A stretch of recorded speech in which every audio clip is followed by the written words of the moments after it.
Jaipal CP Jadeja, મહામંત્રી ST કર્મચારી મંડળ જામનગર।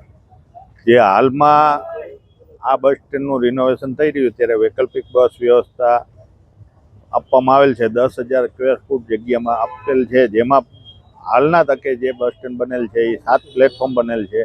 તેમાં અહીંયા જૂના બસ સ્ટેન્ડમાં 12 પ્લેટફોર્મ છે તો એ હાકડ પડે છે, તો 7 પ્લેટફોર્મમાં પબ્લિકને અગવડતા પડશે। બીજું કે અહીંયા 3 તો ડ્રાઈવર કંડક્ટરના રેસ્ટ રૂમ છે, જેન્ટ્સના, 2 લેડીઝના છે, તો અહીંયા ફક્ત એક રેસ્ટ રૂમ બનાવવામાં આવ્યો છે। જે પણ અગવડતા ભર્યું છે, સ્ટાફ આરામ ન કરી શકે, કોઈ વસ્તુ ઉપલબ્ધ નથી। ઓફિસો પણ નાની બનાવવામાં આવેલ છે। પાસ કાઉન્ટર ને રિઝર્વેશન કાઉન્ટર બે ભેગા કરવામાં આવેલ છે, જે ખરેખર અલગ અલગ હોવા જોઈએ। વિદ્યાર્થી અને મુસાફરને બેને ઓલી અગવડતા પડે કે વિદ્યાર્થી ક્યાં પાસ કરશે, ઓલું અલગ બારી હોય તો એની વ્યવસ્થા એને ખબર જ હોય કે વિદ્યાર્થી પાસ અહીંયા અને ઓનલાઈન બુકિંગ અહીંયા। જે પણ એને બે ભેગું કરેલ છે એ અગવડતા ભર્યું છે। અને આજે તમે 11 થી 3 જુઓ તો અહીંયા કેટલા પેસેન્જર મુસાફરો વિદ્યાર્થી પાસ આટા મારતા હોય છે, જે બસ સ્ટેન્ડમાં બેસી શકે એટલી જગ્યા નથી ફાળવી। તો અમારી એવી માગણી છે કે જે બસ સ્ટેન્ડ જે વૈકલ્પિક જગ્યા છે તો એનું મોટું બસ સ્ટેન્ડ બનાવવામાં આવે, આટલી અમારી માગણી છે।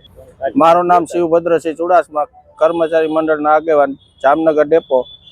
અમને જે નવું બસ સ્ટેન્ડ વિકલ્પ રૂપે 7 રસ્તા પાસે પ્રદર્શન ગ્રાઉન્ડમાં દીધું છે તે ખૂબ જ નાનું અને અગવડતા ભર્યું છે કે ડેઇલીની અમારા ડેપોમાં બસોની અવર જવર 450ની આસપાસ છે। ટ્રીપો ઉપરથી આવતી જાતી, ઉપરથી આઉટ ડેપોની પણ 35 બસો રહે, તો એના ક્રૂ 35 અને 70 આરામ કરવા માટે રેસ્ટરૂમ પણ એમાં બહુ નાના બનાવ્યા છે। અને રોજનો વિદ્યાર્થીનો ઘસારો 3,000-4,000ની આસપાસ છે, એટલે બપોરના સમયે ખૂબ તકલીફ પડે એવું છે।